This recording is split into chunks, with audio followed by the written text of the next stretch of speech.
4 മാസം മുൻപ് മരിച്ച അച്ഛന് അന്ത്യകർമ്മങ്ങൾ ചെയ്യാനാവാതെ ജവാനായ മകൻ DNA പരിശോധന പൂർത്തിയാക്കി മൃതദേഹം വിട്ടുകിട്ടാത്തതാണ് കാരണം.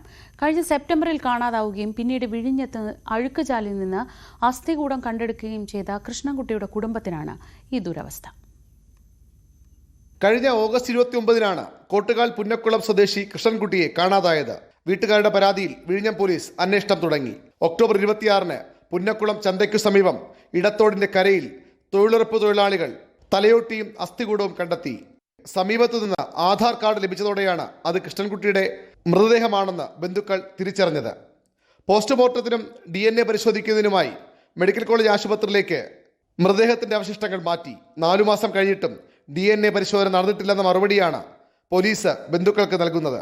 ബംഗ്ലാദേശ് അതിർത്തിയിൽ ഇന്ത്യൻ സൈന്യത്തിലാണ് കൃഷ്ണൻകുട്ടിയുടെ മകൻ അജി ജോലി ചെയ്യുന്നത്. അന്ത്യകർമ്മങ്ങൾ ചെയ്യാനായി മൃതദേഹം വിട്ടുകിട്ടണമെന്ന ആവശ്യവുമായി കയറിയിറങ്ങാത്ത ഓഫീസുകളില്ല. 4 മാസമായി ഇതുവരേക്കും നമുക്ക് സ്കെൽട്ടൺ ബോഡി നമുക്ക് തിരിച്ച് കിട്ടിയിട്ടില്ല.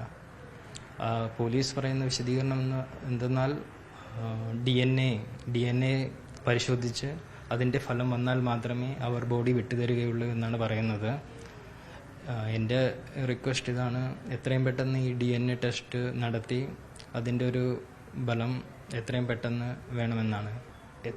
ഇതൊന്ന് കിട്ടിക്കഴിഞ്ഞാൽ എനിക്ക് അന്ത്യകർമ്മങ്ങളെല്ലാം ചെയ്യാമായിരുന്നു. കാരണം ഞാനിപ്പോൾ എൻ്റെ ഒരു കുടുംബവും വളരെയധികം ഒരു മാനസിക സമ്മർദ്ദത്തിലാണ് കഴിഞ്ഞു പോകുന്നത്.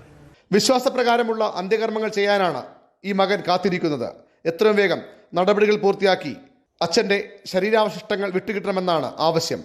ന്യൂസ് 18 തിരുവനന്തപുരം.